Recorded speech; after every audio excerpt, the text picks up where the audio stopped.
Hey, welcome back to the table. So we're going to get ready to start turn 4 here, and I'm just shuffling cards. We lost on turn 5. This turn 4 was the turn that just ruined us last time. We currently have 3 units that have catastrophic loss. There's a couple other units that are ready to be catastrophic loss, so we could easily go to 6 or 7 by the end of this turn. The turn 5 is when the check comes in, and the first check is 10. So we got to make sure we stay under 10. And our situation is dire over here, but we do have a disrupted green, and we took out red and blue. So we did make progress here. Brown and purple are so far holding stout, and gold is down. So as far as our first ring of taking the beach, I think we're making good progress, to be quite honest. I'm not sure you can ask for it to be that much better than this. So that's good. My mental reminder is I keep forgetting to look at those tanks, the enemy tanks, so I got to do stuff with them. But with that said, let's go ahead and get going. We're going to do amphibious landings, and so we start with white 2. It's a gold.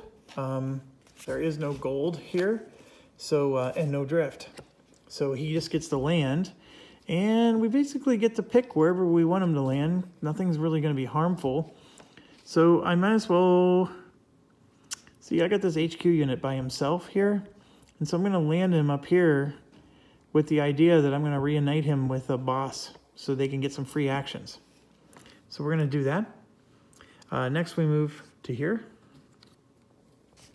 It's a brown with no drift. So the good news is we don't have to worry about brown because there is no brown there. And so that part's good. And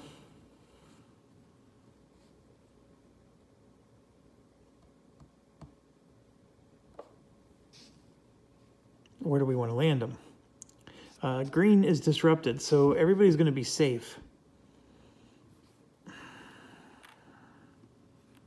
I mean, I don't want to go here, per se, so I think I'm going to just double stack like that. I don't know. I mean, I got a big log jam here, but I think that's what I'm going to do. Okay. Next is the last beach, which is here, and we have no drift, and it's a blue triangle. Blue does not fire there, thank goodness. So we do get to land, and I have an HQ unit with a heavy infantry, which is awesome. And if I land them here, they're going to be one of the first ones hit, which is unfortunate. And same there. Actually, no, this guy will be the first one hit. So I'm going to go ahead and land them here with the tank. And that's how we'll do it. Okay, so the next step is the event. So we take a naval fire marker. So we now have 2 of them. And they are free actions. And 2 is the maximum you can have. And if we were to get a 3rd, we actually have to remove, we don't get anything. We have to treat it as no event. So I think we're going to for sure use it. And now I got to look up, can I hit an unrevealed marker? And the chance is probably no.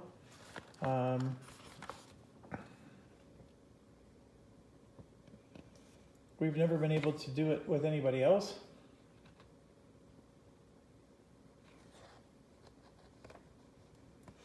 Okay, so if we do it to do a barrage, you must have, it must be revealed.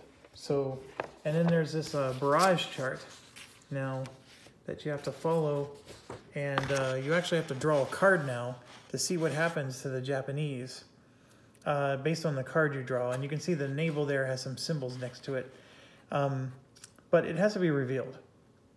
So it says right here, a Japanese position may be barraged if occupied by a revealed unit or a revealed fortification marker, which we don't have yet. So we can't do a naval barrage unless it's revealed. So So these guys here, I was hoping to do something about.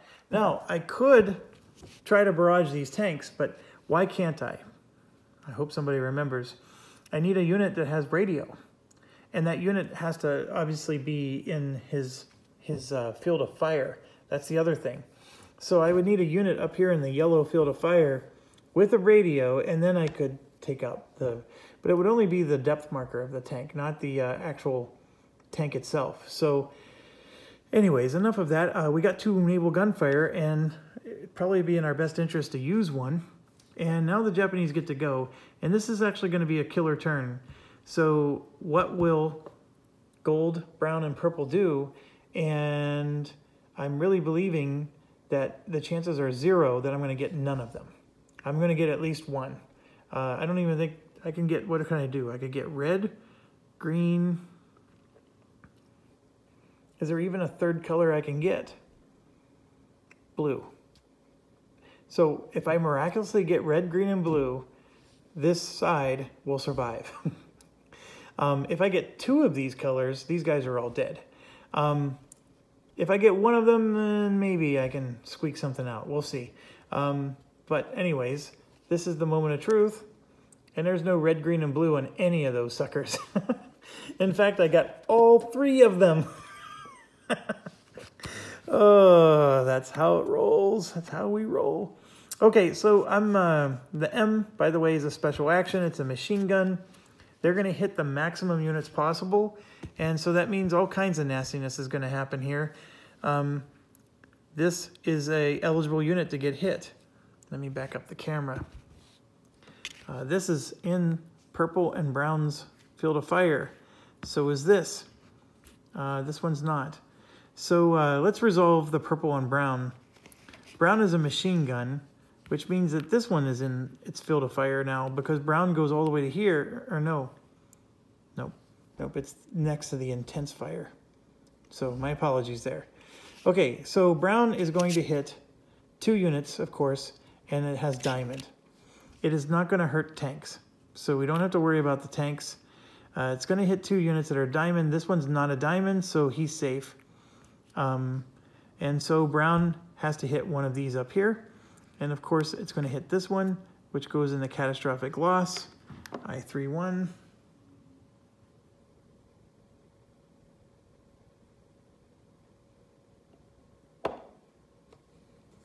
And once again, he gets disrupted, and it's a constant reminder that my choice of hero was the dumbest choice so far this game. And then he gets to hit something else. And so he will just, take your pick, eeny, meeny, miny, mo, and he'll hit this one down to 1 step, and it gets a disruption marker. Okay. So then we do the purple one, and the reason we're doing these first is because orange is for sure hitting 2 units here.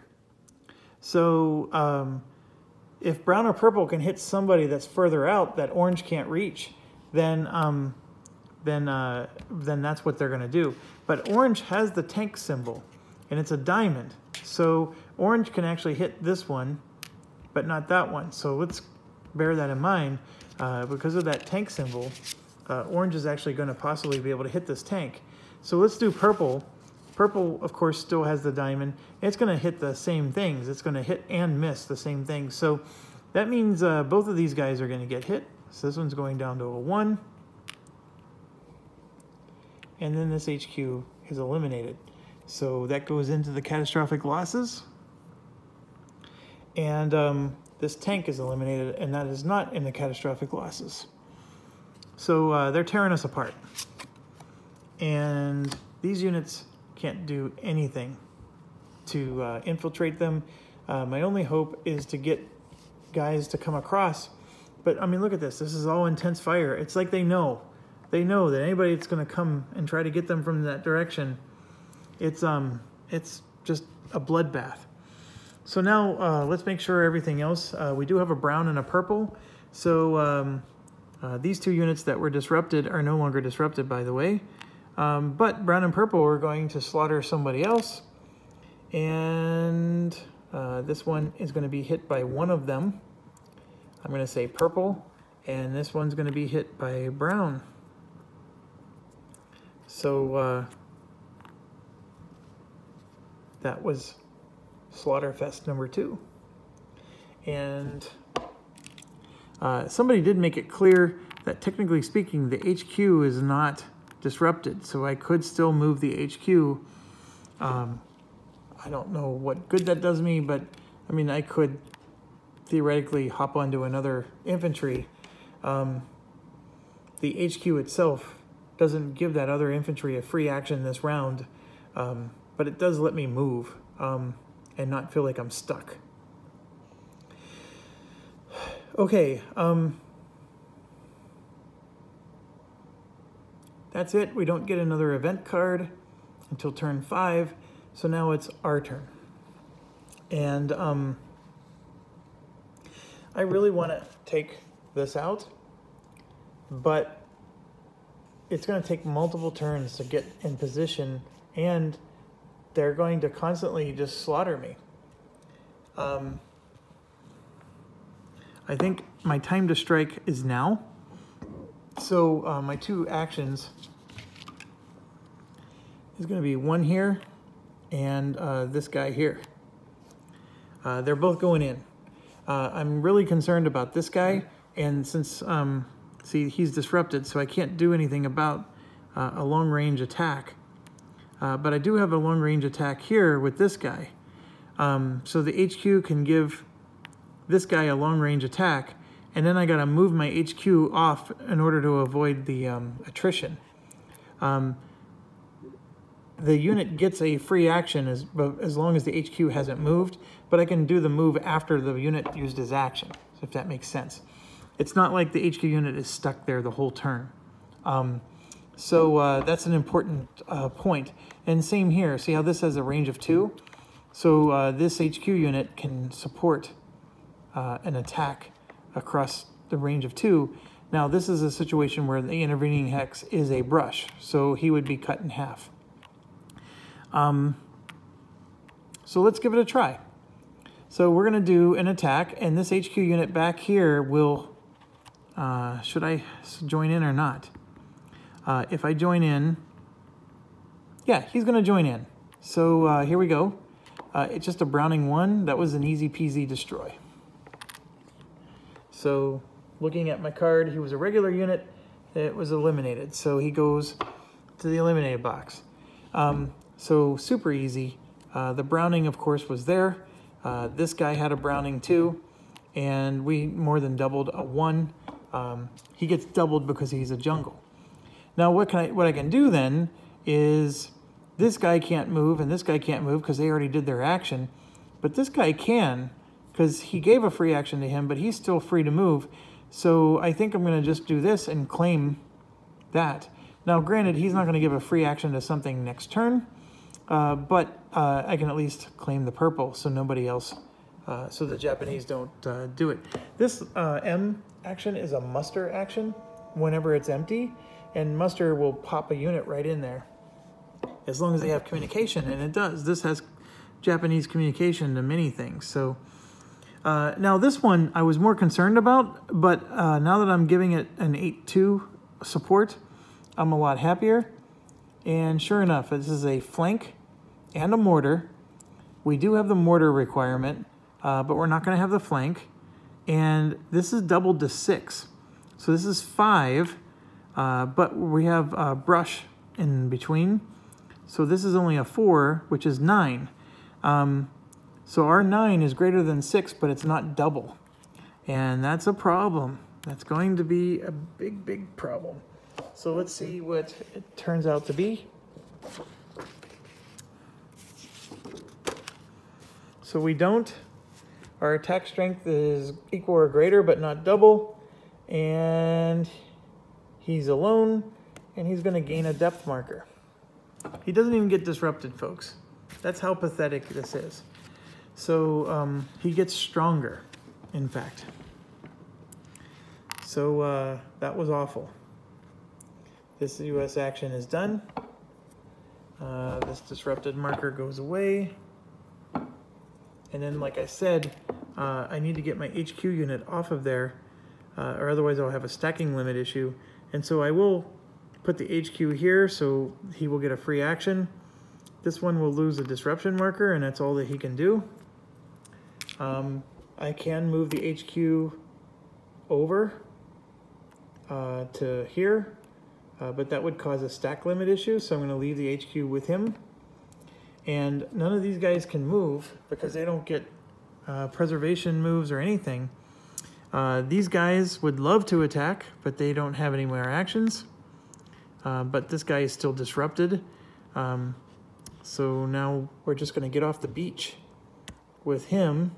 This one can't even get off the beach. This guy will get off the beach and reunite with this HQ unit. And then I have some tough choices here. This HQ unit can go in for a kill, but he could also end up being just as pounded as everybody else. But I'm going to do it because this spot is only a purple. So we're going to go here, and if I don't draw purple, I might be able to finally hit something. And then this guy gets a preservation move, so he'll go here to claim blue, and he does have a range of 2, and you can see that there's a clear path here, so he will be able to do a full strength support of our HQ next turn. The hero unit should have been this guy, but that's okay. I can't change. I've already reneged a turn once. All right, I'm backing up real quick. I told you I forgot the tanks, and I did forget the tanks. So let's go back and do the tank actions. Gold would be a fire or advance. So this guy would have advanced there, for sure. Okay, so then purple would have been a fire or advance. And so he would have advanced there. And then this guy would have been fire advance, and he would have advanced there, like that. So, so all of them would have moved forward this last turn. Gold, purple, brown. 3 tanks. So we got to be really careful because those tanks are getting in, and they're going to make our life a little miserable. Okay, so we move on to the next turn. And I did forget to put these out on the beach. My apologies. So we'll do that.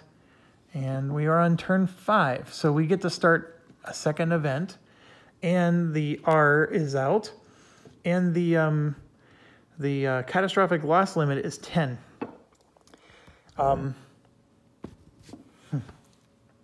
Is it at the start of our turn or at the end of our turn?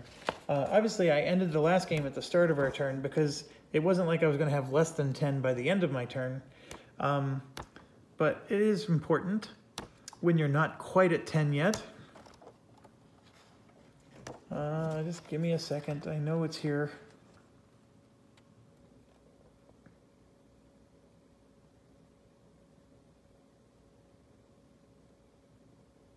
Oh, it's not a matter of checking at the start of your turn or the end of your turn.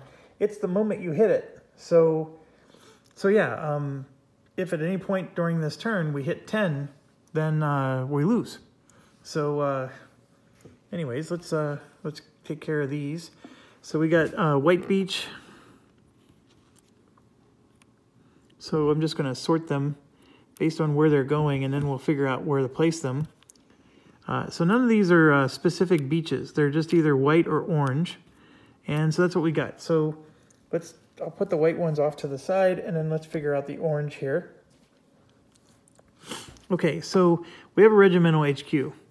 And I really need to do something with that. And we actually have 2 of them. And so one for sure is going to go here. And then one for sure is going to go an orange 1. Because look at all these units that he can control.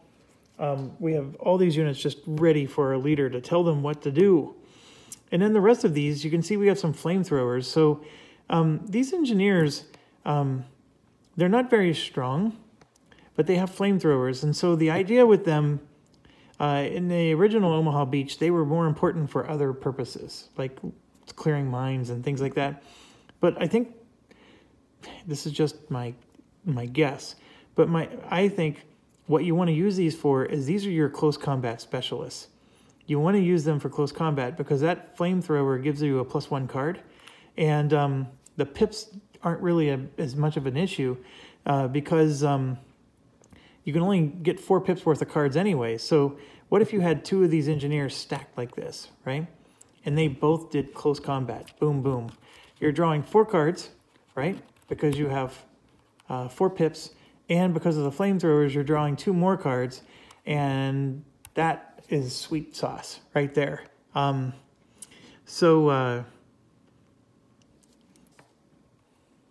As Confucius always says, an engineer who takes a woman camping has one intent. And so that's what our intent is to go and take out some close combat. So we got to do this. So I think I want to keep them together is what I'm trying to say. Now, where do I put them? I think I'm going to leave them right here with the HQ. And then this guy is another HQ type of unit. And I think what I want to do with him is I'm going to put him here because there's a lot of units here that he could just piggyback on and just take one and go. Although there's a beautiful one here too that he could take one and go. But I think that's what I'm going to do. Now, moving on to here.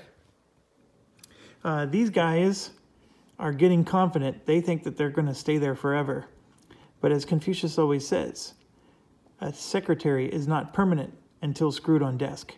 And so these guys don't have any desks. So we're going to take care of them and get them out of here. So this HQ, I do not want to put here. Oh, the free actions would be nice. I'm going to put him there. The engineer, I want him here because we're going to get some close combat action with him. And then this guy is too precious to get hit, so I'm going to put him over here. And there we go. So now we're going to draw an event. And let's hope we get one of our infantry units gets disrupted. So that's not cool. Now, I think we got that one before. And a U.S. unit with the most steps. If there's more than one, select the target symbol in the event card and then the furthest from a U.S. beach. Okay, so it's a diamond. And I have to pick a diamond that's the furthest from the beach. All right, so let's hope it's not this one. He's not a diamond. Okay, good.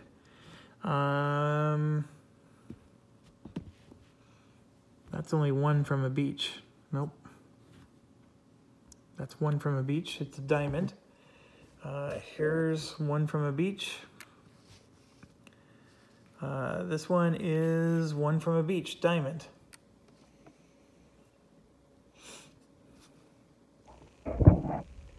Here's a diamond, one from the beach. And since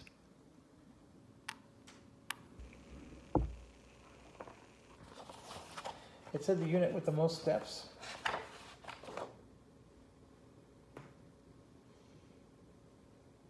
with the target symbol and then furthest from the beach. So I'm guessing that this guy is getting disrupted. That one only has 3 steps, so he's safe. This one only has 3 steps, so he's safe. So I think I have to disrupt one of these guys, and they're both diamonds. So, and then, excuse me, we have one there too. All right, I'll disrupt the guy below him because he can't attack anyways. So I do get to choose. They're all equidistant from my beach X, so that's what I'm going to do. Okay, so now we do the Japanese actions, and this is where it's going to get problematic. I'm just getting rid of these disrupted markers because they were gone last turn. And let's see if we can survive. Gold, blue, and green. So 2 of the 3 colors helped. Gold does not help us. But let's start with gold. Clearly you can see that this guy's gold and we have some intense fire. This one will be spared because he is not in a gold fire zone. but these two will not. So we just got 2 more in a catastrophic loss. And we are at 1, 2, 3, 4, 5, 6, 7. We have 7 in the catastrophic loss. So we are actually close to losing again. So gold took out the 2 units there. And there would have been no other choice. I mean, nobody else, even if they were in gold. But here's the good news. Our hero survived. And this guy survived. Purple wasn't drawn. So we got this was a good one. And even though we lost 2 units, this was still good. Now, let's make sure it stays good. The A action is ignored so far, so we don't have to do anything with that. But now we have to do something about this tank. And this tank does fire. And it fires 1 further than this. It's a circle, and I think we're getting hit. Yes, right here. Because look, it's going to fire to here, and then it's going to go 1 further, and that is a gold tank. Actually, both of these are. So, so our unit does get hit, but it's not disrupted because that tank is revealed. So that is extremely bad luck. And yeah, that's it for that. So then we move on, and there's no other gold that's anywhere near us, so we don't have to worry about that. Now, blue, we do have this one blue over here. So he's hitting circle, and this is an intense fire, so he's going to hit that one. And that one does get disrupted because that's what he does. And he's unrevealed, but that's that. Blue tank does fire, but you can see this blue one doesn't really have a long range, and so he only fires into here. He does hit this headquarters unit again, but bear in mind, this one was already hit, so the tank can't hit a thing twice. So we got lucky with that. So if he can't fire, then he advances. So what he does is he advances to there. Same with this other guy. He would advance, but he has to advance 3 spaces, and there's nothing within 3 spaces, so he just sits tight. If this were to be empty, this guy is going to eventually advance to there, and then that one will be able to advance up. So pretty interesting how this is playing out. And then green, that's an M, so we need to do M actions with green. And here's what's funny. Which one goes first? Because see, this would have been unoccupied if we resolve green first. I think you have to go left to right in this situation, because green would have mustered and a unit would have appeared here. So because the tank went there, there's no longer a unit going to appear. So the order you do things does sometimes matter. And then this green unit loses his disruption marker. So I think that's it for the green. And what's an amazing miracle is we've never drawn red yet. Because look at that. That red tank still has a disruption marker. And good news, we didn't draw a brown. Because with that added depth marker that he just got, he would have hit 2 units. So that's good for us as well. All in all, losing this full strength infantry stunk. But actually, I'm quite happy with that outcome. Now, the problem that we're going to have on this next turn is I only have 2 actions and I'm going to want 4. And that's going to be a problem. But we have to draw an event card first. And we got to make sure that this is not a bad outcome for us. But let's see what it says. Oh, it's a bad outcome. Depth markers to 2 Japanese units. Okay, so it's closest to a U.S. unit. And then equidistant, it's got to be a position adjacent to a beach. So, so here's what's going to end up happening is we know that the first one's going to go on green. And then the second one would have gone on brown, but he already had one. And so then it becomes closest to a U.S. unit, and then position adjacent to a landing hex first, and then after that, some other position. This one is 2 away, and I think he's going to get the next one. So blue just got a depth marker, and that blows. Okay, so we had 2 crappy events this round, but that's okay. I had a very good string of events in Tarawa, so this is just karma coming back on me. Okay, so we now get to go. And this is a crucial turn because we get 2 actions and there's at least 4 spaces I want to destroy. First action. This is a free attack on purple. This is a free attack as well. So what I can do is, even though this guy is on the brink of being destroyed, I can at least get this revealed. And even if he doesn't have the strength, I can at least get that revealed so we can do something. Okay, it's a suicide move, but it's a very strategic move because we need to make a dent over here. This one, I actually think we're going to make a good move on because this guy has a strength of 5 and then 2 for 7, right? And then this here has a range of 2, but I need to see he's not a free action. And if I added this 7, I actually would have a really nice attack on this guy. So that's the part of this game. And why is it that I don't want to spend an action there is I at least need to close combat here. So I can do an action with one of these stacks. I don't know which one.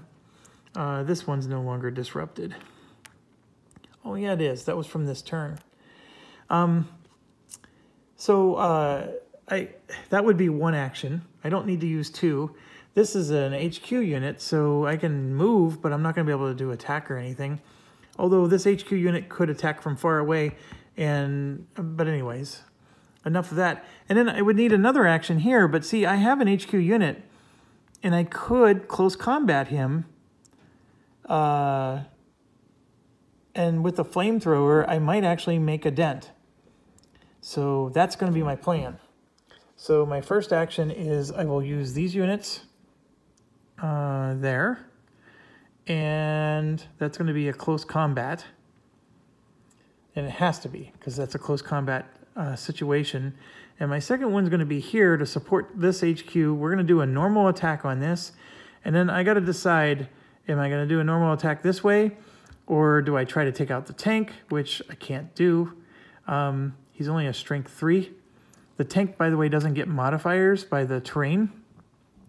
So with me having a strength 3, I would be equal to him. That's not good. Not in any stretch of the imagination. But what I think I'm going to do before I start is I'm going to use a naval gunfire. We're going to definitely use these this turn. And I can take out the depth marker on that tank. So let's see what would happen if I took out the depth marker on that tank. This tank needs an MG and a flamethrower, and we have neither. So the hero can provide one of them, but not both. So we can't really defeat the tank. I can't barrage these until they're revealed. Now, I can barrage this one to at least get rid of the depth marker and make the close combat easier. I can do the same for this one. And I think that is going to be my preferred move. I'm going to spend both of my naval gunfires. This is early game. We need the advantage now. And I'm going to get rid of the depth markers for both of these. They're both destroyed and they're both disrupted. So what does that do for us? Does anybody remember? When you are in close combat, the first hit you do on the Japanese is you disrupt them. Then the second hit you do, you kill them. So by doing this, I just got rid of a whole strength of, because the second hit, by the way, is the depth marker gets destroyed. Then the third hit, you kill the top unit. So the naval artillery killed these. So, by the way, we could take a quick look at them. This is an awful one, and that one wasn't so bad. But we destroyed both of these, okay? That was the first victory. The second thing is the naval artillery disrupted them. So now all we need to do is hit them once. Just one freaking card is all we need to take them out. And that is the plan. So we're going to use the naval artillery to help us take those 2 locations. And the close combat is done last. So let's go here and do this one first. So we're going to reveal, and it's a mortar 3. This is coral, by the way. It's gray looking. It's really hard to see, but it's coral. And if I look at coral, its unit and depth are both doubled. And they get a bonus card in close combat. I totally forgot about that. Okay, so this is a 6 strength. And so we have 5, 6, 7, and 7 is 14. So we're double. And so that means we reveal the depth marker. That needs a flank, which stinks. And this gets doubled. So this is now a 10. Okay. And like I said, we're at 7 plus 7. We're at 14 to a 10. That's not good. Because so here we have a no. And then we have a revealed depth marker. And we're not double, but we're at least equal or greater. So no effect. So that purple is remaining undamaged. But the good news, folks, is he's now revealed, so we can barrage him. We can do the things we need to do to try to take him out. So now with that being said, I got this hero who could have joined the battle. And let's say he did. That would have been 7 and 14, 15, 16, 17. That still wouldn't have been the double we needed to take him out. So no luck there. What's interesting, though, is I would have had the flank requirement, and we would have won. If this guy was involved in the attack with them, this would have provided the flank that this needed. And so then we would have, instead of being in the no, we would have been in the yes, and then the depth marker would have been eliminated, and the unit would have been disrupted. Now, if we had double the strength, we would have destroyed both of the units, but that wasn't the case. Actually, we're on turn 1. No, we're on turn 5, so we would have eliminated both of them. So that was another huge mistake on my part. But how was I supposed to know, right? Nobody knows.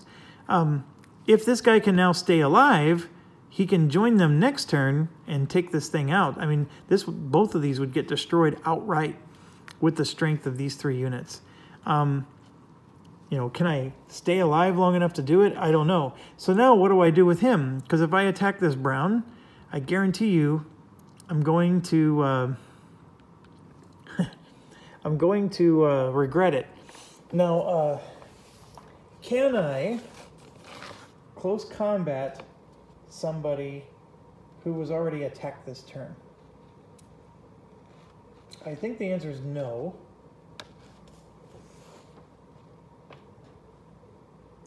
It says a Japanese occupied hex may not be attacked and barraged in the same phase. But I think a close combat attack is considered to be an attack.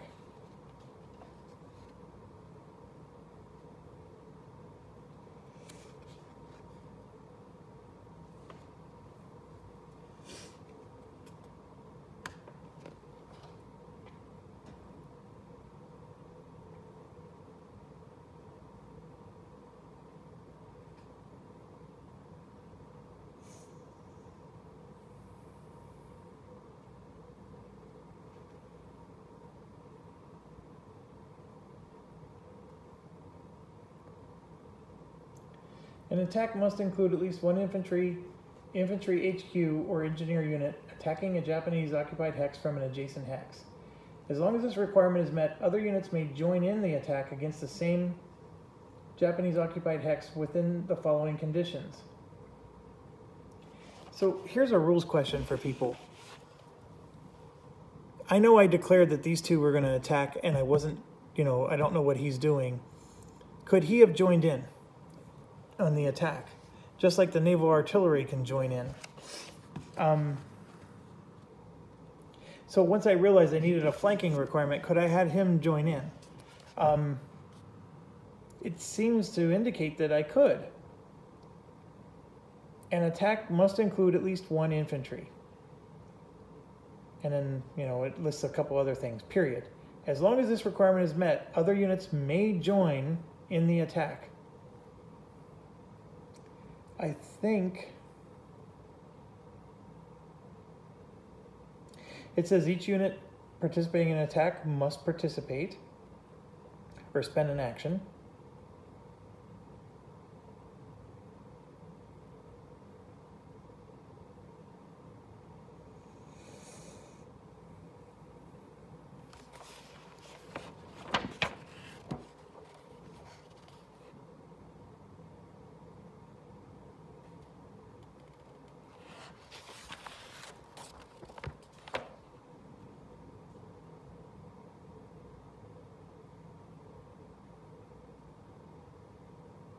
It does say, once you have declared an attack action against the Japanese occupied hex and selected all the units performing actions to participate in, then you resolve the attack.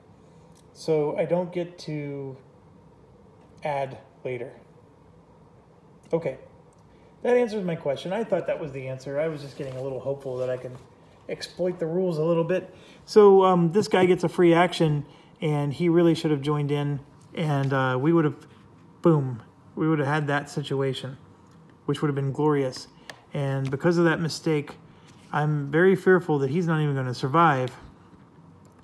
So if I attack here, and it's a 3 like this, this is a jungle, so this guy gets doubled. I'm going to be hosed. So, but I'm going to do it anyways because I need to reveal the unit. Otherwise, I won't be able to get these eliminated. So it is a 2, and it has a CC requirement. We have a 3. Okay, so if we have attack strength greater but not double, and we don't meet this, then they would get a depth marker. But our hero can add a 1 strength to this. So now we're at 4 strength, which is double this. And so we succeeded in disrupting Brown. That was a miracle there. There was so many outcomes that would not have worked out our way. That one did. This guy can still tear us apart next time. In fact, this guy is still eligible to tear us apart. But we do have everything in place to take him out, assuming that we can survive. And I have no actions left to barrage him with or anything like that. So let's do infiltrate or the preservations. And then we have to do the close combat. So I could do a preservation move here, and to hit to this, but this intense blue has actually been quite a problem. And he can now hit 2 units. So I'm not too thrilled. In fact, I would love to move there, but I can't because your preservation move has to get off the beach. So what I'm going to do is, see, I can't go there because then I violate the stacking limits. So it's a big problem. If I had an action, I could move several spaces and get to here, but I can't do that either. So this is a problem. This I need to resolve. Nobody else. I can't get these guys off the beach because they have nowhere to go. So that's where we stop. All right, so let's do Japan here. So here you can see it's just 1 single unit and it's strength 3. So Japan gets 1 and only 1 card. So yay us. Okay, and then we have 5 pips. So we're going to get 4 cards. And then we get 1 more for the flamethrower. So we have 5 total cards. And they are disrupted. And in Tarawa, they would not go first. But in this game, they do go first, even if they're disrupted. So we're going to draw their 1 and only card. And the color is brown. And look at that. We are in the clear. So all we need is 1 brown in these cards, and we got them. And no brown. Oh, actually, it's possible for him to get a reinforce or something. There it is. Brown. Boom. He's destroyed. So not only is he destroyed, this goes into the eliminated box. It doesn't matter if they had communication because it was a close combat. And then these units move into the location. That's very important to remember. And so that part is done. And I could have done a preservation move thinking this one could have preservation moved to there. So I will do that. And yes, I was supposed to decide that before we started close combat, but that's okay. All right, so these get discarded. The other US cards that weren't used go back in the pile. And so now we go to this Japanese unit. And here you can see he gets 1 card for being 1 unit. And then he gets 1 because he has a CC marker. We're going to get 4 because we have 4 pips. And that's it. We don't have flamethrowers. So we just get 4, and they get 2. They go first, and this color is green. And of course they get a green. So we take a hit. And so I got to take a hit on one of these units. This one here is going to go to 3 steps. So that happens, and we actually lose our top card, which was a green. So that hurts. So now we go, and we got our green. So that's what we needed, and this unit is out of the game. So we took 1 hit, but we still accomplished our goal, and those naval artillery markers made it possible to take them out pretty easily compared to what it would have been. Now granted, this was the other Japanese card, so they would have hit us again, and these were our 2 cards, so we were going to hit them. So that's it was really interesting.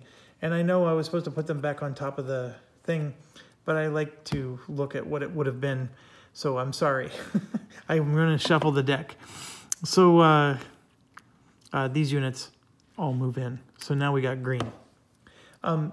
As far as taking the coastal positions, we have everything but these few over here. So that part's good. We're not in a position to take anything else. I think the objectives to win is if I can take out this whole coral stuff here and the stuff along the beach, then I would win by turn 14 or whatever time we check.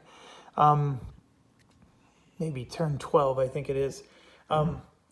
Or I would take all of these B locations, I think is the other one. Anyways, I'm not saying that we're anywhere close, but we at least are close to getting the first segment of it, and that's good. This guy lives to see another day. This one is breathing down our necks. We actually disrupted that one, and this one is still a threat, and it's going to be a threat for quite a while until we can figure out how to handle them. We don't have our naval markers anymore, so that's one unfortunate thing, but we are now moving to turn 6, which means we survived longer than the last game. So that, my friends, is progress, and we've just entered the new era. Okay, so let's go to turn 6, and let's get her done. All right, so the catastrophic limit just moved to 12, which is good. We need it to keep going up. I actually don't need to shuffle, but I will anyways because I said I was going to. And we need to land on the beach. Now, after we do this landing, it's going to get a lot less for the units. There's not that many more coming after this. Just a couple of times a single unit's going to be landing.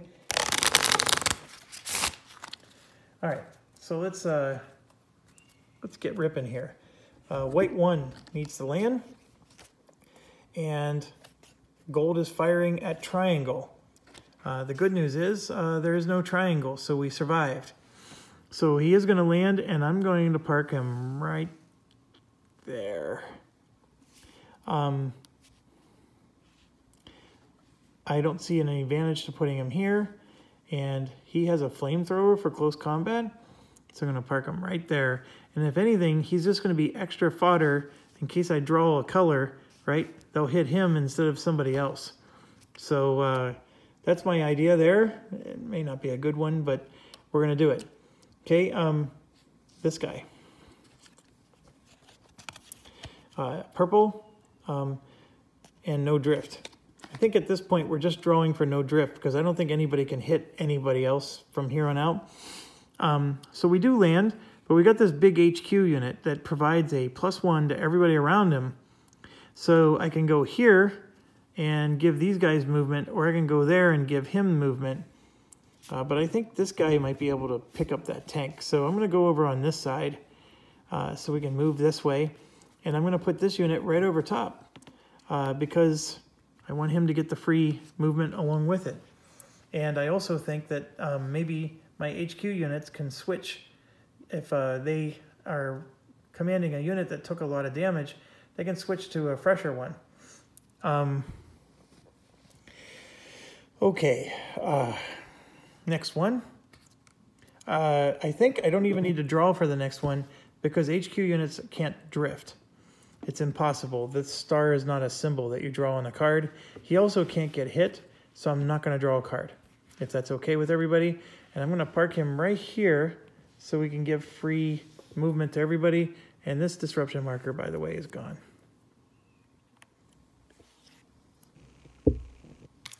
And so is this one. That happened on my action turn. Okay, so now we go here. No drift. And this is an HQ, so I'm going to land him there. And then this last one is no drift. And our big HQ is going to go right in the middle of that muck. And we have our 2 engineers here. And I'm going to stack them. See, that blue can hit. But I'm going to stack them with the engineer, with the headquarters. Let's do that instead. I was going to put him here, but if this blue gets drawn, he'll kill this unit and then hit a symbol here. And if I put more engineers there with more symbols, I mean, that's just increasing the chances of me getting losses. Don't want that. So I think that concludes what we're going to do. Now that those HQ units are landing, these are the regimental ones, there's some awesome sauce that's going to happen with this. The first thing is they now command everybody around them. So that by itself is a good deal. And then they, I believe, they can become a command post. And when they become a command post, we can start increasing the range that they control. And I need to figure out, when does that happen? Turn 8 is when that starts. So we can't become a command post until turn 8. But in the meantime, they're going to be able to add some awesome sauce anyways, because they're going to get people off the beach. And then we can get established. And I still want to, like I said, get to this red before the Japanese do. I think this is crucial. I wish that when we were here, we could fire like they do. That's what's crazy about this, is why can't we fire like they do? Anyways, we get other advantages, I guess. So now it's peanut butter event time, and we have to now deal with counterattack. Place eligible Japanese units in counterattack mode. I don't even know what that means. So we gotta get out the rule book, and I hope you don't mind, but we'll just figure this out together. And this is 100% new in peleliu. When units are in counterattack mode, I can tell you that they're annoying,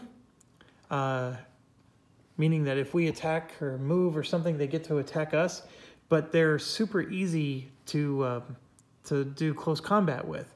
So that's what's interesting about them, is they become a lot weaker in that regard. So page 29.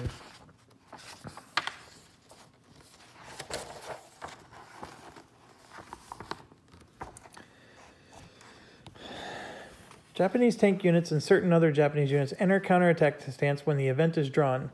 All units in counterattack stance conduct a counterattack action in every Japanese fire phase, regardless of the position colors. And oh yeah, so even if you don't draw their color, they attack anyways. That's what it is. It's brutal. So you definitely want to close combat them and get rid of them. A unit stays in counterattack stance until it is eliminated or occupies a position projecting a field of fire onto a U.S. beach landing hex. A Japanese unit in such a position is not eligible to enter counterattack stance. So when the counterattack stance event occurs, flip all Japanese tank units in play to their revealed side. I thought they already were. Remove the tank unit's depth marker, if any, permanently from play, and remove disruption markers from units if present. This would be tank markers. So this is weird. So they lose their depth marker? I mean, I'm glad to get this event then. I mean, this event's awesome. Okay, so they lose their depth marker. I don't understand it, but that one was an awful one. That one was an awful one. That one was not as bad, but okay, so their depth markers are out of play without me having to do anything. They're just gone. Remove the tank unit's depth marker, if any, permanently from play. Remove disruption marker from units if present. Oh, there's another tank. And yes, he loses his disruption marker. And he loses his depth. So what was this one like? Oh, that one was pretty strong. Okay, so next, for each tank unit, draw... Oh, because they get a new depth marker. That's what's going on. Draw a counterattack depth marker and place it on the top of the tank unit, face up, strength showing.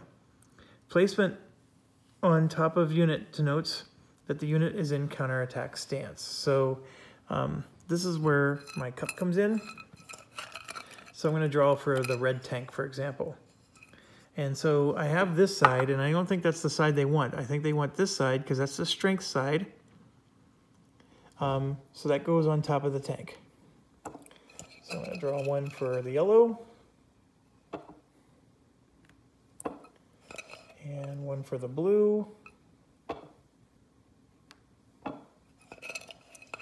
And one for this green one way up there.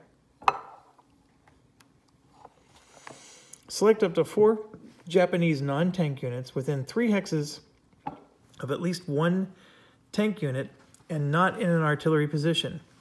These 4 units also enter counterattack stance. If more than 4 are within 3 hexes and not in an artillery position, select the closest. If equally close, then select units furthest from a landing beach. Now remember, it said that a Japanese unit in such a position is not eligible. So it can't be a unit that, so like for example, this tank is here, and this is within 3 spaces of the tank, and so is this guy. But they both have a projection of fire on the beach, so neither of them are eligible for counterattack stance. It has to be something deeper. Flip the selected non-tank units to their revealed side. Remove the unit's depth marker, if any, and return it to the depth marker pool. Draw a counterattack depth marker. Place it on top of each one. Okay. So, it's got to be within 3 spaces of a tank. So, the only places I see are this one. So it says that they get revealed. So you can see this is a close combat elite unit. And it gets this close counterattack on top. And then these 2 get revealed because they're both within 3 spaces of a tank.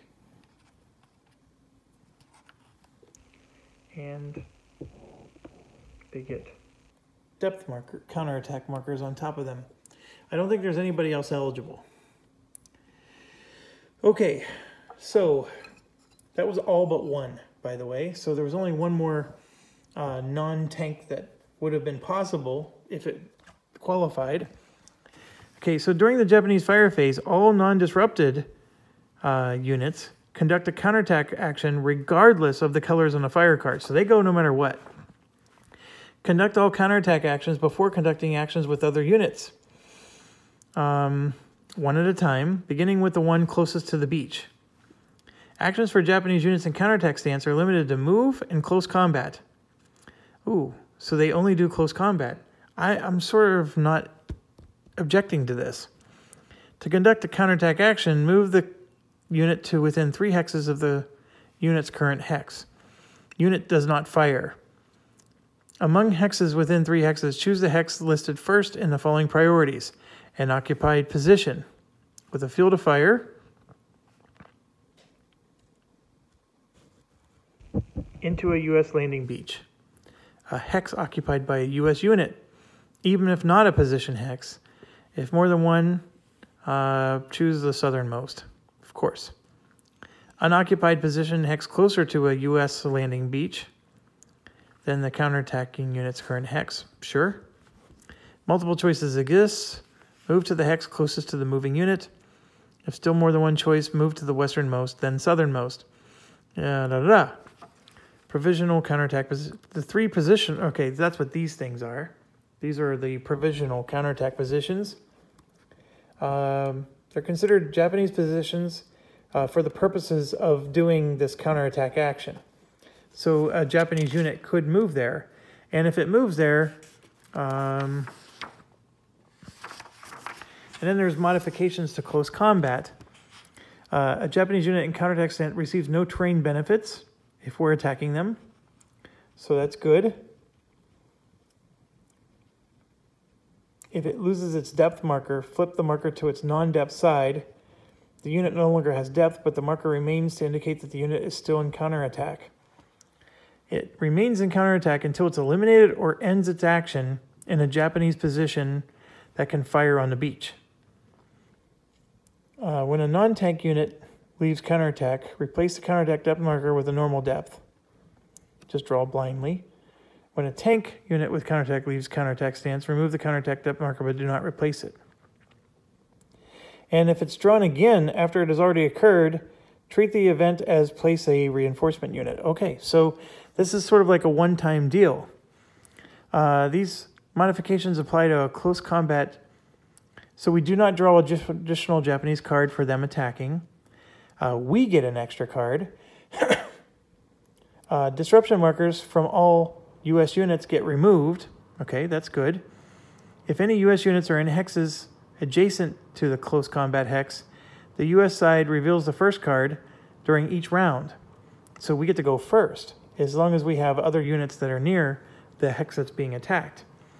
And if a non-position hex uses the position color on the CA units.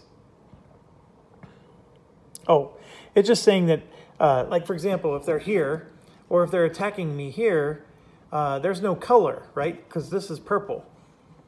So that's what the color on here is representing, is that's the color that you would use to resolve whether or not a hit occurs when you're doing close combat. So that makes sense.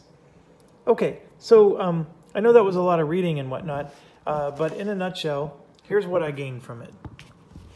This seems to be a one-time event. These guys are going to, before we resolve the Japanese fire action, they get to go first. They're going to move as many as 3 spaces towards us, with the top priority being they want to do close combat with us. That's their priority. If they're unable to do that, then they're going to try to move as close as they can and stop in a position. And if they can't do that, then they will stop outside. The one thing that wasn't very clear is, for example, look at this one. He can move 1, 2, 3 and not be in a position, or he can move 1, 2 and be in a position, which is what they said was the higher priority. So was the higher priority only if they can move the full 3, or should they only move 2 and that's the higher priority? Like, that was the part that was a little nebulous to me, but I think I'm going to go with the fact that this is the higher priority and they would not move to here.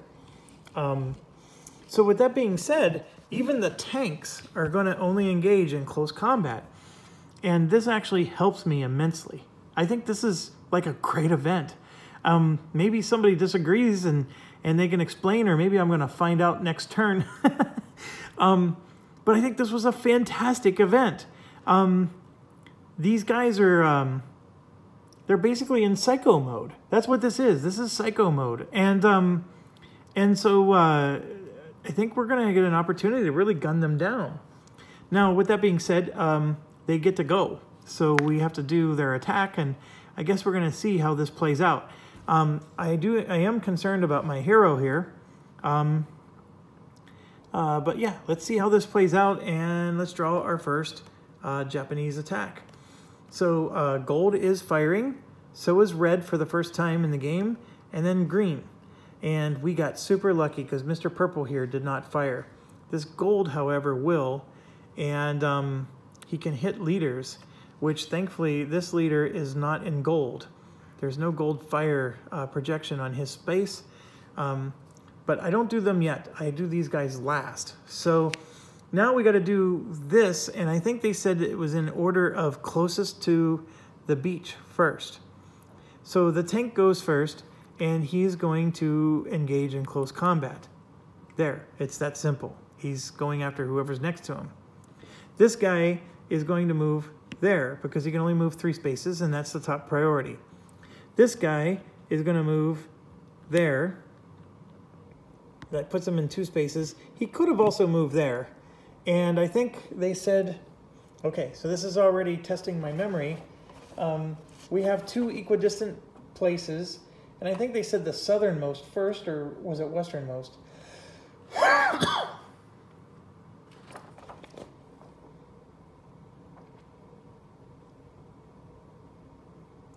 Westernmost hex first, then southernmost. Okay, so how do we resolve that?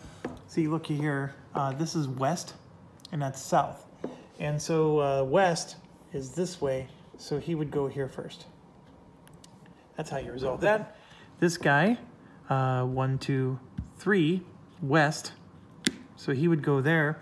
I mean, we're definitely getting charged. There's going to be a lot of close combat in these next couple turns. And this guy, he can't go 3, so he's going to go... Oh, there was a rule. There was a rule. This guy and this guy, I don't even remember what they were. See, they're on artillery spaces.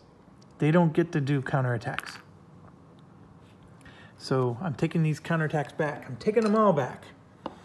Nobody ever got that movie reference yet. I'm very disappointed in all of you. I'm taking them back. I'm taking them all back. It's an 80s movie. Super popular. No one's gotten it. Come on, I have faith in you guys. And this one is eligible, so we'll move him. So he moves 3 spaces. There's nothing eligible, so I think he goes 1, 2, 3. I need to... there's no place for him to go, so...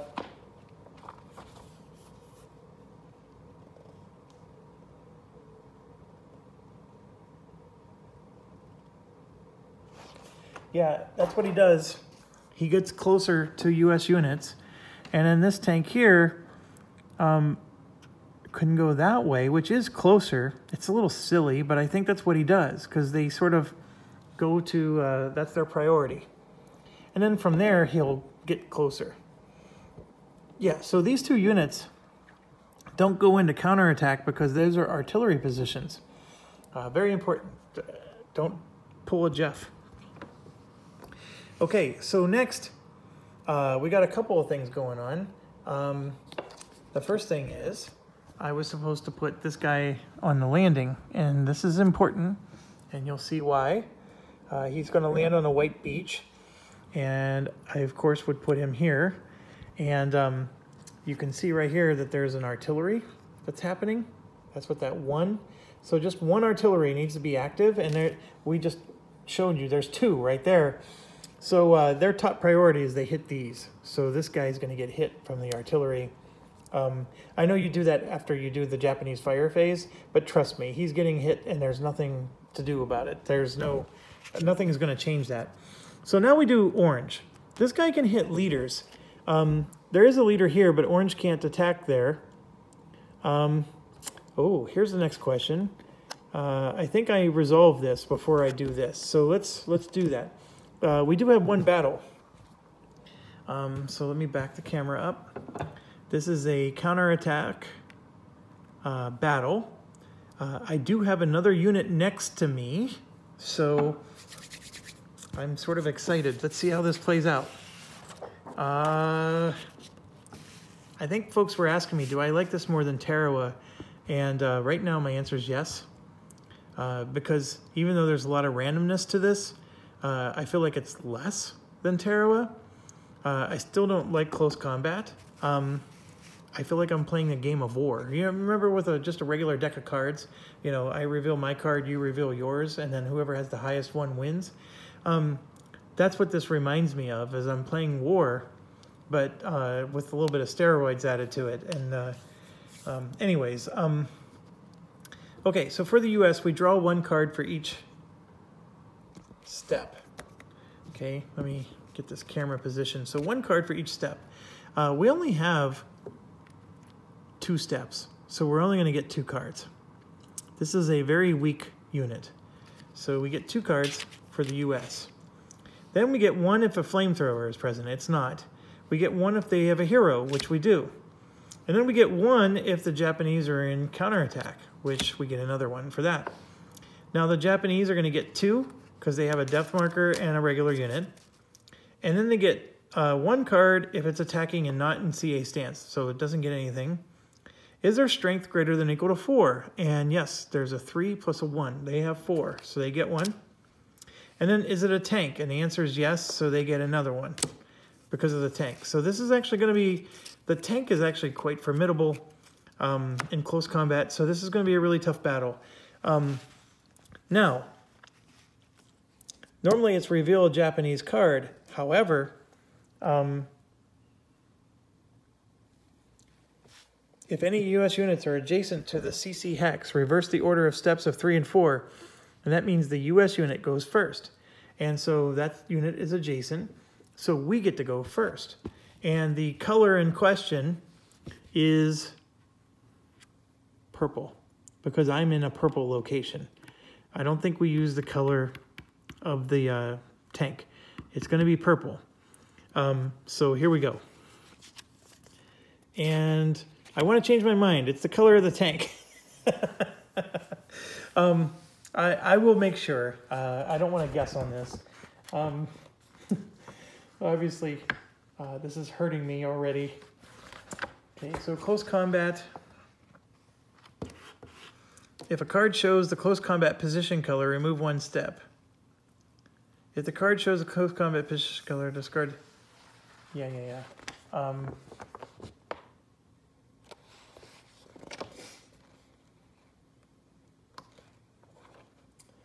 right, close combat, where are you?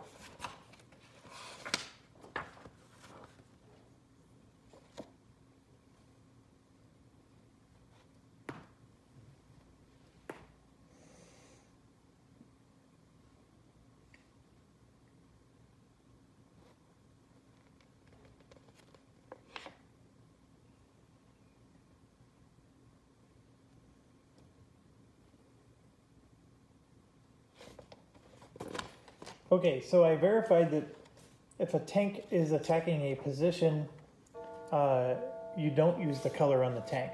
You use the color of the position, which would be the purple. So now I'm going to modifications to close combat. It says if it's a non-position hex, use the color of the counterattack marker. Otherwise, yeah. So it's, unfortunately for us, it's purple. So nothing happens. We could choose to withdraw after the Japanese go. There might be some merit to that, just because he has a formidable number of cards and we missed on our first attack. So I honestly don't know what to do here. If we can hit him, remember we have to disrupt him first, and then we remove his depth marker second, and then we remove him third. I mean, it's we got to get 3 hits. And he can kill us pretty easily here. So let's see what we can do. This guy could, never mind. So we got to do him first. So he did not get purple either. So we can choose to withdraw now, which means we draw 1 more card of his, and then it's over. And then we have to go somewhere, and I could go here, which would then we know what the fire marker is going to be, right? So we know they're not going to hit us if we go here. And in going here, I can still flank him, and we can still conquer him exactly as planned. So that's the thing. Or do I get greedy and say, yes, I can hit him?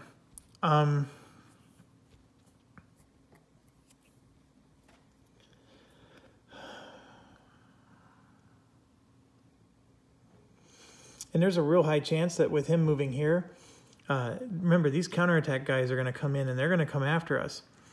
And if this guy makes it to this spot, his counterattack ends. And then what's interesting, though, is he's just going to be a tank with no counterattack marker once he gets there. But then he's going to now project a field of fire around purple, which is not going to be fun because, yeah, we'll eliminate him, but now we got that tank there. And so we're just exchanging one problem for another. I'm going to fight to the depth. Let's see what we get. I got a purple. And we got heroism, which I think is good. I think that one's good.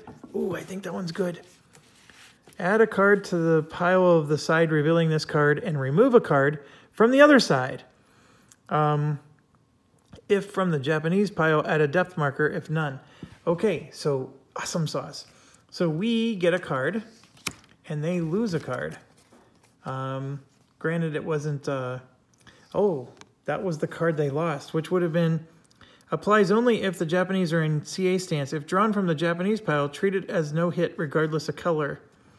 If drawn from the US pile, treat it as a hit regardless. Okay, this would have been nice, but it's okay. They lost a card. Okay, so I believe it is now their turn. So there we go. They hit us. Purple. So that stinks. We're down to one step. And we lose our top card, the one we just gained, which was a purple. So that stinks. So now we go, and there's no purple. So stinks even more. And then they go, and they have a purple, which would eliminate us, except we can sacrifice our hero. Your hero, when you're down to one step, you can sacrifice your hero, and now it's just an inspired unit. And that's what we will do. But by them hitting us, we lose our last card. So nothing happens. So now what's going to end up happening is we're disrupted, and so are they. Except they're not going to be disrupted. It was a tank attacking in close combat, and they are in a green hex, and green is what was drawn, so they're not going to be disrupted. That blows, but that's how the rule works. So now they get to finally go. And now the good news, though, is since green is firing, this tank doesn't fire. Remember, they're in counterattack mode, so they don't fire. The other good news is, I think by valiantly defending that location, we prevented him from getting out of counterattack and getting into this purple spot, even though he's going to die very soon. So this guy can hit 2 units. But unfortunately, the only ones that are in its view is this one, and he takes a hit. So he's down to 1 strength. If you'll notice, I don't have enough strength to take this anymore. This needs 3. This is a 6, and that's a 4. That's a 10. I only have 7, and 7 is 14. I don't have what I need to destroy this. I can at least get rid of the depth marker and disrupt him, though. So that part's good, but I don't have what it takes to get rid of him. And I think even if this guy wasn't attacked at all, I still didn't have enough. I know I kept telling you I did, but I don't. Both of these get doubled in a coral. So this is an extremely difficult battle. And when we're in coral, it's difficult. Now what's interesting is... would we have gotten a bonus card? Let me ask that question. If we're in coral, did we get a bonus card? And why is that not on this cheat sheet here? It doesn't say that... Oh, it does say it. But only for the Japanese. if it's in jungle, coral, or mountain terrain, it gets 1 card. But see, it's a tank unit, so you don't get 2 cards, is what I'm trying to say. You get 1 because you're a tank, or you get 1 because it's coral, but you don't get 2. See, we don't get that, and that blows. Not very happy about that. So,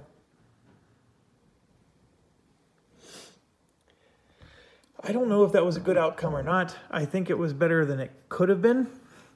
So I'll just take it. And gold obviously only hit 1 spot, so that wasn't the worst thing in the world. Nobody with counterattack markers actually fires in gold, so we don't have to worry about that. Next we go to red, and it's an R. And R is now active. The problem is there's no red. There is this red here, and it's it's within 3 spaces of me. And you heard me say 2 because Tarawa and Omaha Beach use 2 spaces, not 3. But this one uses 3.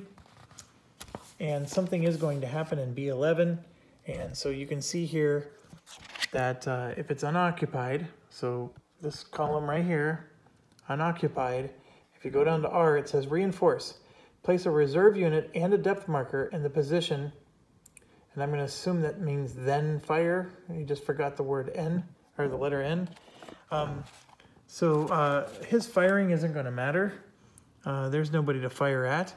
So we grab a reserve marker and a depth, and that just appeared there. Like so. And then he would get to fire, but there's nobody for him to hit. So there's no other red position within 3 of us, so we're safe there. Then we go to green, and it's this I action, which thankfully that's an infiltrate, which is nasty. But there's no green position anywhere near us, so we're okay. Whew, that was a long Japanese phase, but it is over. And I'm going to go ahead and finish out this turn, and then it's time to hit the hay. I'm having so much fun, I want to just stay up all night, but I do have to work tomorrow. The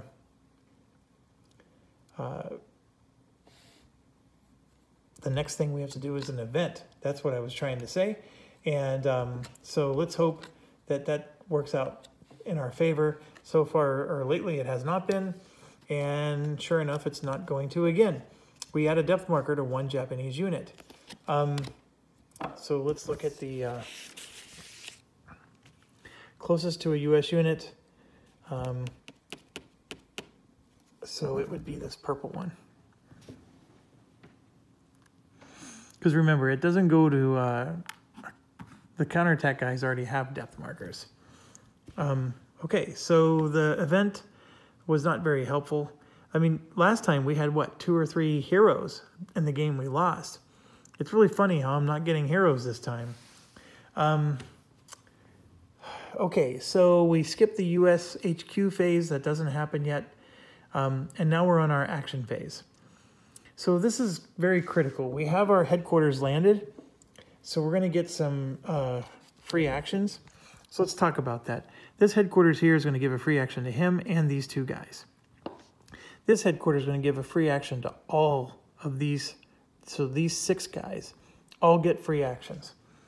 This headquarters is going to give free actions to these 2, 3, 4, 5, 6, 7, 8 guys all get free actions. So you can see it's like Pez dispensers in terms of candy.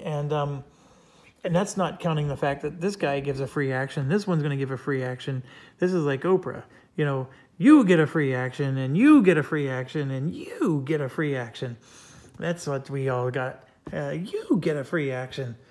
Now, what I want to do is I want to blow this thing to smithereens. So I'm going to give him an action. That's my top priority. Now, what we could do is we could close combat this guy. But I don't think I need to. I think the strength of these units alone, we meet all the requirements. So we're in the yes category. It's just that I don't double his strength because his strength is 10. I'm going to be at 7, 14, 15. So what I can do is I'm going to be able to eliminate his depth marker and disrupt him. That's what I'm going to be able to do. And in fact, I'm going to do that right now. We already know what the outcome of this is. So the depth marker is destroyed, which is good because that's a flank requirement. We don't need to do flank anymore. So now all I need is 6 strength to take him out, and this unit by himself can take that out next turn. So he's disrupted, which is also important.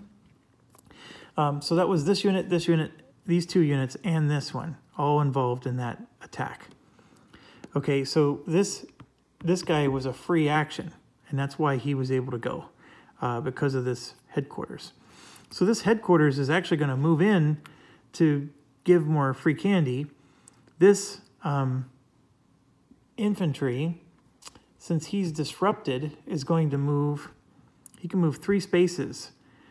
He could move here, but gold is a problem. So I think what I'm going to do is go here. And then the tank does provide flamethrowers. And what I'm going to do is I'm going to move the tank to here and maybe set up to do some... Nope, I'm going to move the tank to there because I need to keep him in HQ range. Actually, what I can do with the tank is I can try to barrage. But I don't think... I mean, I guess I can barrage these counterattack guys. It doesn't really say that I can't, but he only has a range of 3. So he could barrage this, but remember, that's not revealed. He can't do anything more than disrupt, so this is not... So here's my problem. I mean, my HQ unit is great, but I don't know what to do. I think I sort of do want to move my tank there, but by doing this, my HQ unit can't give free action. So let's see how many movement points my HQ unit gets. This is pretty handy. So move up to 3 hexes. Infantry and engineer, yes. The regiment HQ, yes, it's free. Tank, yes. Artillery, 1 hex only.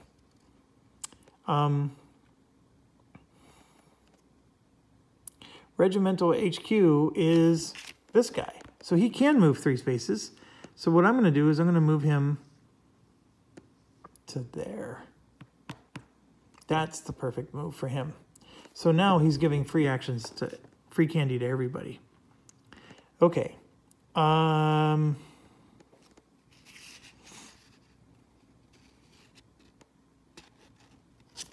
I can even tell you who can initiate close combat, who can attack, who can barrage. And then they tell you a tank or non-disrupted U.S. unit must be in the field of fire. Artillery unit must be command of HQ.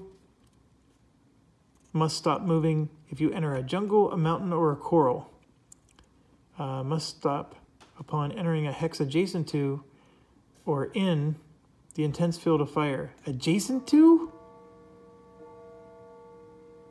That's... Hold on. I don't think that's in the rule book.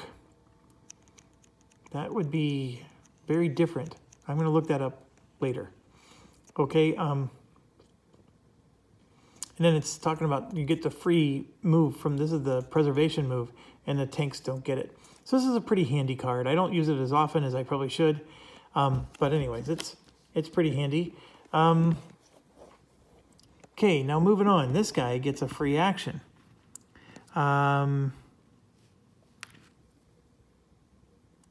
Remember, I can move 3 spaces.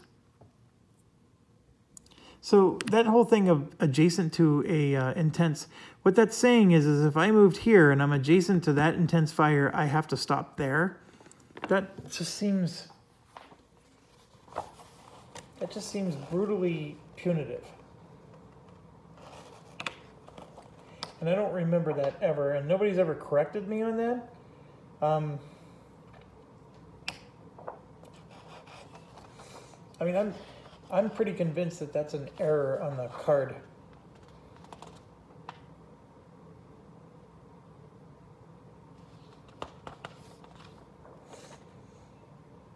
A unit starting its turn in a land hex may move 1, 2, or 3 hexes in any direction. The terrain chart lists terrain that limits or prohibits movement. Movement limitations. A unit must end its move if it enters any of the following hexes. A hex in the intense field of fire of a non-disrupted occupied enemy position.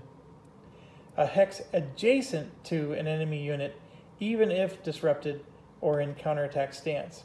Or a mountain coral or... Okay.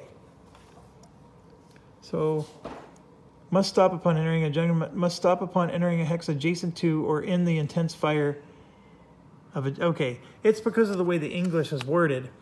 Adjacent to a Japanese unit is what it's trying to say. Not adjacent to an intense field of fire of a Japanese unit. See, it depends on how you read this sentence. I read it as a hex adjacent to or in an intense field of fire of a Japanese unit. What it's saying is, here you can look at it this way. If you enter a hex adjacent to a Japanese unit, period, or in the intense field of fire of a Japanese unit, period. That's how you read it. It's not a hex adjacent to an intense field of fire or an intense field of fire. So anyways, I was panicking there. My apologies. That would have been brutal. So this guy is disrupted, so I can move in. And so here's where my thoughts are going with this. We know these counterattack guys are going to come down and close combat us. If they close combat us, we get disrupted. This guy is needed to kill him. So what I'm thinking of doing is I want to move this like here to intercept some close combats. That's where my mind is I want them to attack him. And so now we got these guys next to the HQ, for example, and so this guy, this tank, I'm just going to move to claim that spot because we don't want to lose it. And this guy, I'm going to move 1, 2, 3 to close combat, that tank right there. And who else can I move? You know, so it's like, that's like where I'm going with this. So I can move 1, 2, 3, and now I have 2 units close combating them. These guys can't move. This guy can move 3 spaces, so I'm going to go 1, 2, 3. And I'm positioning myself to start taking this stuff. These 2, I'm going to...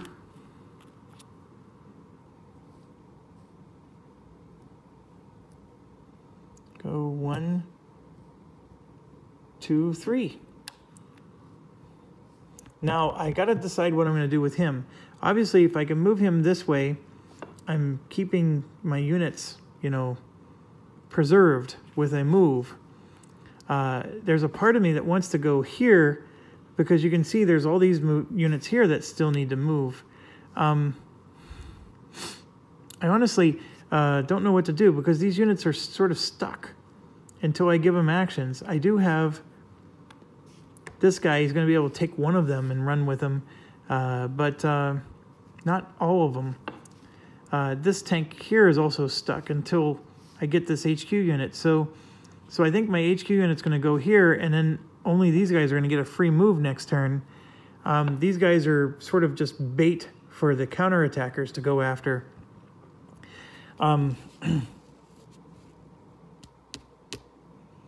Yeah, I think that's what I have to do. Now, since I've taken all of this, and this guy gets a free move, and he already has somebody, I am going to go 1, 2, 3, because I am gunning for this. And there's going to be one turn where if I draw the wrong card, this will reinforce, and then I'm screwed. Because remember, this action occurs if it's within 3 spaces of a US unit. So I have to make my move now, because I already have this unit here who's also in range. These guys don't get to move, but my headquarters is going to go on, and so he'll be able to take one of them with him.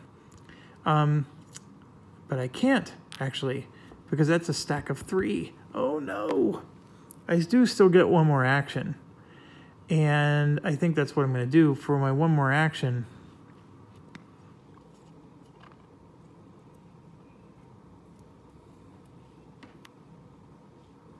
I think my one more action is I'll get this guy off the beach. It's just that where do I want to go? So I'm going to go 1, 2, 3 so he can get into this HQ action over here. And then this guy will go 1, and then he'll get him off the beach. And then these two will just be stranded for now. And that's fine. At some point, I'll be able to pick them up. Okay, so moving on. Now I got all kinds of free action here. I do have to be mindful of the intense fire because of this jerk. And then this guy needs to go pick up somebody. So I think what I'm going to do is move this guy to here so he gets picked up. These two both get free actions. And I think I can... See, if you go into a jungle, you have to stop. And if I go here, I have to stop. So I can't go like 1, 2, 3. I mean, it's just not possible. I could go 1, 2, 3 if this guy didn't exist or was disrupted. But if I go 1, I have to stop. And that's an intense field of fire, and that's awful. So we have a very delicate situation here, and this is all jungle. So very slow moving all through this. This guy does get a free move, and I'm going to move towards purple. These two both get free moves. This tank gets a free move, and he's going to move and take that spot. The headquarters is going to, for now, move to here. I think I have to. I got an interesting conundrum. At some point, they're going to turn into command posts, and they can have a maximum range of 4. So what that means is he can go 1, 2, 3, 4. He's going to control like a circle and give free movement points and actions to everybody in his circle. So if I want to take this little nub over here of coral, I think my HQ eventually has to position himself like here where this yellow is. I mean, and then he can give free actions to everybody who's trying to take all these zones. I think it's a tall order, to be quite honest. And I think the better route is to use heroes. This is like when I played the Tarawa game, there was this bird's beak. And I put all my heroes on the side of the bird's beak, and I never put heroes on the other side. And I let my HQs take the other side. And I think that's the right strategy here, is I think I want to put my heroes on this side and then my HQs on the other. That's, I think, the only way to do this. But the other thing is these guys are like higher numbers. I don't know. I don't have a good solid strategy here. I'm just rambling. So just ignore me. Okay, so what do? I have these 2 engineering units. I would like them to take this punk out, but I have that dilemma of I got to go through the intense fire. And this HQ unit... so I'm going to move them up here to the HQ unit so they at least are there. I'm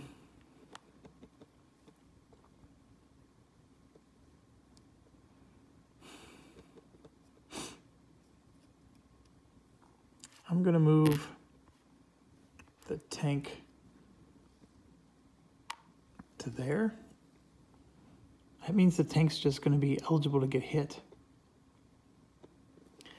I mean, even these guys, I give them free moves, but where are they going to go? See, this HQ is like useless here. And if everybody can only go into the jungle and then has to stop, I mean, it's just slow moving. This is an awful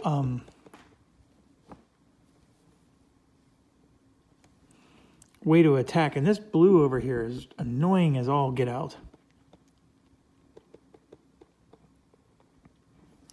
Well, I know this guy can move for 1 space to here, which I'm going to do. And I guess I have to take green out before I can take blue. So then that means that these 2 units can move up like that.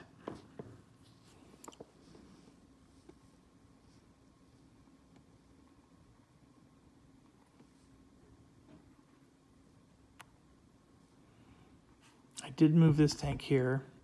This guy doesn't get a free move because the HQ was there. And then these two both get free moves. And I think I have to just start going somewhere else. So maybe, so if I did 1, 2, 3, then I'm just lining himself to get killed by purple. And it's not like there's an HQ unit here to pick him up. I think my best option then is to just move over here towards the blue and take a pounding from blue. It's an interesting dilemma. I don't have my mind wrapped around the right way to approach this side. This side is brutal now that I'm looking at the terrain. The other side, it's really funny because the airport has just these extremely long firing ranges, whereas here, it's just brutality for movement. And then there, that whole mountain thing just looks ugly. I think that's what the Bloody Nose Ridge is for, this was like a later phase in the game. And it is interesting that they give you another scenario. I mean, it looks like a brutal thing. I don't even want to think about it.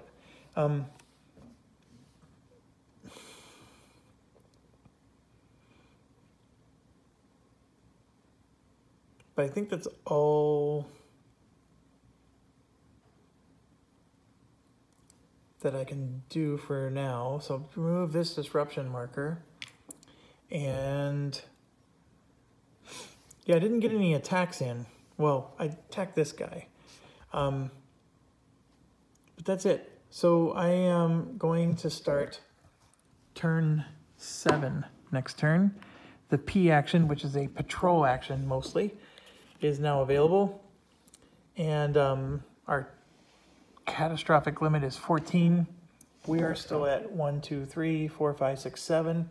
So I'm happy with that. I think this game can go any direction right now, but I'm generally happy with where I'm at. And yes, I have to work tomorrow and I'm up way too late. So I got to bid you guys adieu and get this thing uploaded. And if anything, the long pause will help me to get feedback from some of you whenever I'm getting a few things wrong. So that's actually helpful. I think I sometimes go so fast in recording these videos that by the time you guys watch them, I'm already done with the whole series.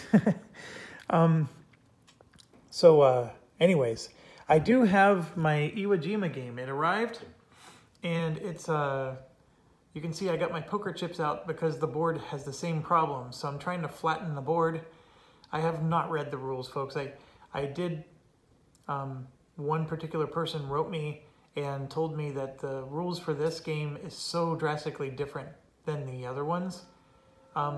They were really curious what I would think about it, but I can't learn those rules while I'm still trying to play this game. So it's on my list, and it's definitely I'm already getting it prepared. I'm enjoying these. For as far as solitaire games go, these are some of the best. They're brutal, though, and the rules are intense sometimes, but you gotta have thick skin to play this. That is for certain. So, thank you. I am enjoying the way Butterfield designs games, I guess. And we'll see how the rest of this plays out. I'm very excited. I'm not dead yet. I think there's a lot of cool things. Like, I really want to claim this spot. I think that a Japanese unit getting here is going to just destroy the crap out of me. And so I don't want to roll red. So I'm going to stop rambling. Thank you for joining me at the table, and stay awesome.